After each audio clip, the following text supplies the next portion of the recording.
দর্শক, এখন আমরা কথা বলবো দেশের সিমেন্ট শিল্প খাত নিয়ে। আর এই আলোচনার জন্য আমাদের সাথে যুক্ত হয়েছেন প্রিমিয়ার সিমেন্ট মিলস পিএলসির সিএফও মোহাম্মদ সেলিম রেজা এফসিএ। আপনাকে স্বাগত একুশে বিজনেস।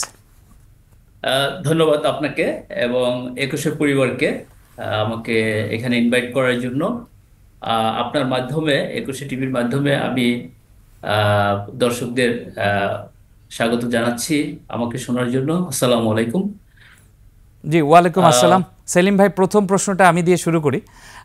সিমেন্ট খাতের সার্বিক পরিস্থিতি কি? যদিও আমরা কিছুদিন আগে দেখেছি প্রতি বস্তা সিমেন্টের দাম কিছুটা কমেছে, তো সার্বিক পরিস্থিতি আপনার কাছে কি মনে হচ্ছে সিমেন্ট খাতের? খুব সুন্দর প্রশ্ন। আসলে সিমেন্ট কনজাম্পশন, আপনি জানেন যে সিমেন্ট আসলে যে সিমেন্ট প্রোডাক্টটা বাংলাদেশে, এটা যে ইনগ্রেডিয়েন্টসটা টোটালি কিন্তু ইম্পোর্টেড বিজনেস। ইম্পোর্ট করে কিন্তু র ম্যাটেরিয়ালস গুলো নিয়ে এসে দেন এটাকে গ্রাইন্ডিং করে, এটাকে প্রসেস করে দেন আপনার নির্দিষ্ট করে কিন্তু এটা বাজারজাত করা হয়। এটা যেহেতু পুরোটাই ইম্পোর্টেড, আমাদের লোকাল কি হয় না, তো সেহেতু এটা মনে করেন একেবারেই দেশের সার্বিক, বিশেষ করে ফরেন এক্সচেঞ্জের সাথে ডিরেক্টলি রিলেভেন্ট আর কি। জি তো এখানে আমাদের যে সার্বিক পরিস্থিতি এখন বাংলাদেশে, রিসেন্ট টাইম যে চেঞ্জেস, এবং আপনি জানেন যে এই ইন্ডাস্ট্রি একটু হেভি ইন্ডাস্ট্রি। এখানে এই ইন্ডাস্ট্রিতে যারা কাজ করেন, তারা কিন্তু একটা স্থিতি নিয়ে দীর্ঘদিন কাজ করেন। জি তো বিশেষ করে এখন যে অবস্থা হয়েছে, যেটা হলো যে আমাদের একটা, যদি আমি চিন্তা করি যে আপনি যদি এভাবে চিন্তা করেন যে সিমেন্ট সেক্টর, সিমেন্টের আসলে কনজাম্পশনটা কিভাবে, আসলে আমরা এটা একটা হাউস হোল্ড লেভেলে কনজাম্পশন, গভর্নমেন্ট খাতে এবং ডেভেলপার লেভেলে, ডেভেলপ খাতে যেটা হয়। তো গভর্নমেন্ট খাতে কিন্তু দেখেন পুরোটাই এখনো কিন্তু আমরা এটাকে রিইনস্টেট করতে পারিনি, এটা এটা স্থিতি অবস্থা এখনো এখানে আসে নাই। তো বুঝতেই পারছেন যে এই জায়গাটা কিন্তু অনেকটা ব্যাকম রয়েছে। তো আমরা বাংলাদেশে যে সিমেন্ট ইন্ডাস্ট্রি, একটা, এটা আমরা সবাই জানি, বিভিন্ন সময় কথা হয় যে বাংলাদেশের সিমেন্ট ইন্ডাস্ট্রি অনেকটা স্বয়ংসম্পূর্ণ। এক সময় বিদেশ থেকে সিমেন্ট এনে এটাকে চালাতে হইতো এই হুম দেশে, তো এখন স্বয়ংসম্পূর্ণ এখানে। আলহামদুলিল্লাহ, এখানে ম্যানুফ্যাকচারার অনেক চ্যালেঞ্জ নিয়ে কিন্তু আপনার অনেক ক্যাপাসিটি করেছেন। তো সেই অনুযায়ী ধরেন আমাদের যে কনজাম্পশন সেটা এক্সপেক্টেড লেভেলে না, বিশেষ করে আরো এই লাস্ট 3 মান্থে যেটা আমাদের কনজাম্পশনটা আরো কমে গেছে। তো এখন একটু ধরেন স্থিতি অবস্থা অনেকটা আসতেছে, মনে করি যে এটা ধরেন ইন্টারন্যাশনালি আমাদের যে চ্যালেঞ্জগুলো আছে, বিশেষ করে আপনার ডলার এক্সচেঞ্জ রেট, এটা আপনার অনেকেই এখনটাই হয়ে গেছে কিন্তু, বাট এটার যে টোটাল যে খরচটা আর কি, কস্টিংটা, এটা তো ফুল যে অ্যাডজাস্টমেন্টটা, এটা কিন্তু আসলে কনজিউমার লেভেলে, মানে এটা কিন্তু পাস অন করা যায় না, বার্ডেনটা কিন্তু কোম্পানিকে নিতে হয়। এখানে যদি এক্সপেক্টেড লেভেলে যদি ভলিউম কনজাম্পশন না হয়, তাহলে কিন্তু এটার খরচটা বাড়তে থাকে। তো আপনি যা, একটি, এটা আমি সেলিম ভাই, উপায়টা। একটু একটু ইন্টারাপ্ট করি। আপনি একটি ভালো পয়েন্ট বলেন যে আপনাদের যে কস্টটা থাকে, কস্ট বেশি হলেও সেটা কনজিউমার লেভেলে পাস করা যায় না। কিন্তু আমরা কিন্তু দেখেছি যে সিমেন্টের বস্তা যদি গত 2-3 বছরে চিন্তা করি, 450, 480 থেকে শুরু করে 500-র উপরেও গিয়েছে। তাহলে এটা যদি পাস নয়, কোম্পানি তো আবার লসও করছে না, সেক্ষেত্রে সেটা পাস হয় কার দিকে? এইটা খুব ভালো বলেছেন। আমরা দেখেন 21, 22 এবং 22 দেশে এটা কিন্তু কোম্পানিগুলো কিন্তু বেশ, সবগুলো কোম্পানি মোটামুটি মোরালেস ব্লেডিং হয়েছে। যারা আমরা আসলে অভ্যস্ত ছিলাম না যে ফরেন এক্সচেঞ্জ লসের যে একটা ব্যাপার, সেই ক্ষেত্রে কিন্তু হিউজ লস কিন্তু আমরা কিন্তু ইনকার্ড করেছি। আপনি অ্যাকাউন্টস গুলো বা বিভিন্ন স্টেটমেন্ট গুলো বিভিন্ন কোম্পানি দেখতে পারবেন আর কি, জি সেখানে কিন্তু ফরেন এক্সচেঞ্জে হিউজ লস ইনকার্ড হয়েছে। জি তো এখানে যেটা আরেকটা চ্যালেঞ্জ হলো, যেমন ধরেন আপনার র মেটেরিয়ালস এর পরে কিন্তু দেশের হলো যে জ্বালানি, যেটা হলো যে পাওয়ার পাওয়ার জি কনজাম্পশন, যদি আপনি সেকেন্ড রিপ্রেজেন্ট করে সিমেন্ট উৎপাদনের ক্ষেত্রে পাওয়ার কনজাম্পশন, এখানে কিন্তু আনইন্টারাপ্টেড যদি আপনার গ্যাসটা পাওয়া যায়, তাহলে কিন্তু এটাকে সাশ্রয়ী করা যায়। কিন্তু সেটা আমরা কিন্তু এটা পুরোপুরি এখানে মেকশিওর করতে পারতেছি না। এটা কিন্তু আপনার আমাদেরকে কিন্তু এটাকে অনেকটা সাফারিং করাচ্ছে, এবং এটা বিভিন্নভাবেই আমাদের খরচগুলো কিন্তু বেড়ে যাচ্ছে। তো আমরা বেসিক্যালি যে চিন্তা করি যে যদি ধরেন আপনার কনজাম্পশনটাকে যদি একটা এক্সপেক্টেড লেভেলে করা যায়, জি কারণ এই খাতে তো আপনি জানেন যে এটা বাংলাদেশে মোরলেস এখন রাইট নাও অনেকটা আনুমানিক 41 অপারেশন আছে, 41 কোম্পানি মোরলেস অপারেশন আছে, যার টোটাল ক্যাপাসিটি দাঁড়াচ্ছে মনে করেন 78 মিলিয়ন আনুমানিক। হুম। এখানে কনজাম্পশন ধরেন আপনার 50% এবং 50% সামটাইমস প্লাস। সো এখানে এই যে যে আপনার যে ব্যাকম ক্যাপাসিটিটা রয়ে গেছে, এটার কিন্তু যে ফিক্সড কস্টটা, এটা কিন্তু কোম্পানিকে প্রতিনিয়ত বের করতে হয়। আপনি জানেন জি যে এই জায়গাটায় ধরেন এখন এখানে একটা ব্যাপার আছে যে কোম্পানিগুলো যেহেতু ওভার ক্যাপাসিটিতে আছে, কম্পিটিশন ধরেন অনেক হাইলি কম্পিটিশন, এবং আমরা যারা চিন্তা করি বেসিক্যালি সবসময় যে এই জায়গাটা যাতে কনজিউমার লেভেলে ওনারা একটা সেই বেনিফিটটা পায় আর কি।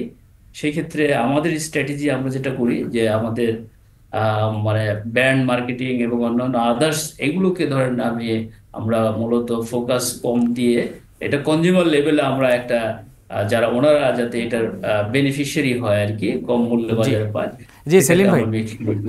আপনাকে জি আরেকটু প্রশ্ন করতে চাই। আপনি প্রথম থেকে বলে আসছেন যে কনজাম্পশন লেভেলটা মানে সমান হচ্ছে না, 50% কনজাম্পশন লেভেল হচ্ছে। সেক্ষেত্রে আমি ধরে নিলাম যে ডিমান্ড কম, 50% ডিমান্ড কম এখন। শীত আসছে সামনে, এবং আমাদের যে পারিপার্শ্বিক অবস্থা রয়েছে এখনও হয়তো বা আমাদের যে ডেভেলপমেন্ট অবকাঠামো খাতের চাহিদাটা এখনও তৈরি হয়নি, যেহেতু দেশের পুরো অবকাঠামোই একটু নড়বড়ে অবস্থা রয়েছে। সেক্ষেত্রে সামনে শীতকে সামনে রেখে কনজাম্পশনটা বাড়তে পারে কিনা, চাহিদা বাড়তে পারে কিনা, এই খাতের কী অবস্থা হতে পারে? এটা ডেফিনেটলি এটা গুড কোশ্চেন। এটা আপনার সিমেন্টের আসলে এটা কিন্তু সিজন, যেটা পিক সিজন বা অফ সিজন, যেটাকে আমরা অনেক সময় মেনটেন করি বা মেনশন করি। এটা আসলে ডেফিনেটলি মানুষ কিন্তু জানেন আরবানাইজেশনে যেটা হয়, যেটা হলো বা সবকিছু মিলে সার্বিক অবস্থা, যখন আপনার রেনি সিজন থাকে তখন এটাকে অফ সিজন বলা হয়, জি আর শীত উইন্টার এটাকে সিজন বলা হয়। তো মোরলেস এখন কিন্তু সবাই এটাকে কাজ করে। আমি আরেকটু এখানে একটু ক্লিয়ার করি। জি প্লেটটা হলো এরকম, যেমন ধরেন আমরা মনে করি যে এখানে আসলে ওভার ক্যাপাসিটি, বাট আসলে এই যে যে আপনার সিজন টাইমটা কিন্তু মোরলেস যে পরিমাণ ডিমান্ডটা চলে আসে, সেটা কিন্তু ফুল ইউটিলাইজেশন কিন্তু এটা হয়। যার আচ্ছা কারণে কিন্তু এই সময়টার এই চিন্তা করেই কিন্তু আমাদের যারা আছেন কোম্পানি ম্যানুফ্যাকচারার যারা, ওনারা কিন্তু এই চিন্তা করেই কিন্তু এটাকে আপনি ডেভেলপ করেছেন আর কি। জি কারণ এই সময়টাকে আপনাকে ব্যাকআপ দেওয়ার জন্য আপনি কোথায় যাবে বাংলাদেশে। তো সেই ক্ষেত্রে আমাদের কিন্তু এইখানে এই এই সিজনটাকে ফোকাস নিয়ে কিন্তু আমাদের এটাকে করা হয় আর আরেকটি কি যে আরেকটি প্রশ্ন করি আপনাকে, শেষ প্রশ্নটি হবে এটি। আপনি ফরেন এক্সচেঞ্জ লস করেছেন, যেটা বললেন যে এটা আপনাদের ফাইন্যান্সিয়াল স্টেটমেন্টে গত কয়েক বছর যাবত দিয়ে গেছেন। সেই ক্ষেত্রে এক্সচেঞ্জ লস তো হবেই, এক্সচেঞ্জ রেট যেহেতু বাংলাদেশে কারেন্সি ডিভ্যালুয়েশন হচ্ছে প্রতিনিয়ত। সেক্ষেত্রে এটা মোকাবেলা করার জন্য আপনারা কোন ধরনের স্ট্র্যাটেজি ইউজ করছেন, অথবা সামগ্রিক অর্থনৈতিক প্রতিবন্ধকতাগুলো মোকাবেলা করার জন্য কি স্ট্র্যাটেজি ইউজ করছেন আপনারা? এখন স্ট্র্যাটেজি ধরেন এটা তো আমরা প্রিভিয়াস ইয়ারগুলোতে এরকম কোনো এক্সপিরিয়েন্স ছিল না, জি যেটা হলো যে এরকম বিপর্যয়, যেটা হলো যে লাস্ট 2 ইয়ার্স, মানে বিফোর লাস্ট 2 ইয়ার্স আমরা যেটা দেখেছি, এটা থেকে আমরা অনেকেই নিয়েছি যে ফরেন এক্সচেঞ্জ এইটাকে আমরা এক্সপোজার লাইক ধরেন আপনার জানেন যে এটাকে জি ফরেন এক্সচেঞ্জ রেটকে এক্সপোজার করা, ফরওয়ার্ড করা, এবং বিভিন্ন ফর্মে রিস্কটাকে এটাকে মিটিগেট করার জন্য রিস্ক হেজিং করাটা, জি এটা কিন্তু বাংলাদেশে আমরা এখন কিন্তু এটা অনেকে প্র্যাকটিস করে এবং করছে, এবং এটা কিন্তু পরিপূর্ণভাবে এটা একটা ফোকাস এরিয়া হয়ে গেছে। যার কারণে আমরা এটাকে এখন অনেকটা প্র্যাকটিসে নিয়ে আসা হয়েছে। তো বিষয়গুলো হলো যে বাংলাদেশে যেহেতু এটা সিমেন্ট ইন্ডাস্ট্রি পুরোটাই ইম্পোর্টেড খাত, এই ইম্পোর্টেড র মেটেরিয়ালসের উপরে ডিপেন্ড করে এটা ম্যানুফ্যাকচারিং হচ্ছে। তো সেই ক্ষেত্রে আমাদেরকে একটা বিষয় রাখতে হবে যে মানি মার্কেট, যেটা হলো ব্যাংকগুলোকে যদি আমরা দেখি, এখানে যে পলিসিগুলো এটা যদি সাপোর্টিং না হয়।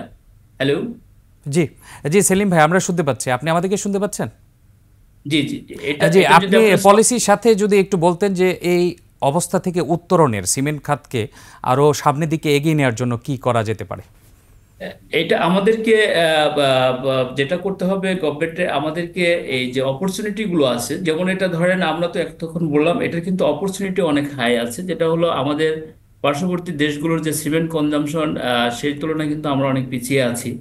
এখানে যদি আপনার টেকসই চিন্তা ভাবনা করেন গভর্নমেন্ট, সেই ক্ষেত্রে আরসিসি, রোড কনস্ট্রাকশন, প্লাস এখানে দেখেন আপনি সাস্টেনেবল করার জন্য, এটাকে গ্রিন করার জন্য কিন্তু কাজ করা যেতে পারে, যেটা বার্ন ব্রিক্স ইট গুলোকে যদি অ্যাভয়েড করে, জি। এটাকে যদি কংক্রিট ইট বা ব্লক ইটে নিয়ে আসা যায়, তাহলে যেটা এমন টেকসই হবে, এটা পরিবেশ বান্ধব হবে। জি। সেই ক্ষেত্রে কিন্তু এটার অপরচুনিটি অনেক হাই। এবং আপনি দেখেন এখানে আরবানাইজেশনে যেটা হয়, সেটা কিন্তু অনেক অপরচুনিটি আছে, যেখানে আপনার আরবান এরিয়ায় যে যে সকল রাস্তাঘাটগুলোকে আমি আবারও মেনশন করতেছি, এগুলোকে যদি গভর্নমেন্ট পরিকল্পনা মাফিক যদি আরসিসি অর্থাৎ এই বিটুমিন রাস্তার বিকল্প হিসেবে যদি এটাকে আরসিসিতে নিয়ে আসে, আরসিসি করে, তাহলে আমার মনে হয় যে এটা টেকসই হবে এবং সিমেন্টেরও কনজাম্পশন বেড়ে যাবে। আমি শুধু সিমেন্টের কনজাম্পশনের কথাই বলছি না, এখানে বলছি যে টেকসই একটা টেকসই এবং দীর্ঘমেয়াদী যদি আমরা চিন্তা করি, তাহলে সিমেন্টের কনজাম্পশন কিন্তু বাড়ানোর অনেক স্কোপ রয়েছে এবং এটাকে সাস্টেনেবল করা যাবে আর কি, আমি বিশ্বাস জি, করি। ধন্যবাদ সেলিম ভাই আপনাকে। আপনি আরসিসির যে পয়েন্টটি তুলে নিয়ে আসলেন, সেটি কিন্তু বিশ্বের অন্যান্য দেশে বেশ জনপ্রিয় হচ্ছে। আশা করি বাংলাদেশও সেই দিকে এগিয়ে যাবে এবং সামগ্রিক সিমেন্ট খাত সেটিও সামনের দিকে অগ্রসর হবে। অসংখ্য ধন্যবাদ আপনার পয়েন্টগুলো তুলে ধরার জন্য। ধন্যবাদ আপনাকেও, এবং আপনার মাধ্যমে যারা আজকে শুনছেন আমাকে, সবাইকে অনেক ধন্যবাদ। তো আমরা আশাবাদী আমাদের বাংলাদেশে সিমেন্টের যে গুণগত মান, এবং এটাকে ভবিষ্যতে আমাদের এই সিমেন্ট ইন্ডাস্ট্রিকে গভর্নমেন্টের বিভিন্ন সহজ পলিসির মাধ্যমে, এটা সহজীকরণের মাধ্যমে এই ইন্ডাস্ট্রিকে থেকে আরো কার্যকরী গভর্নমেন্ট জি থেকে সেলিম ভূমিকা ভাই, রাখবে। আপনাকে অসংখ্য ধন্যবাদ। আমাদের সময় শেষ হয়ে যাচ্ছে জুম মিটিংটার, সেই জন্য আজকে এখানে বিদায় নিতে হচ্ছে। ধন্যবাদ আপনাকে।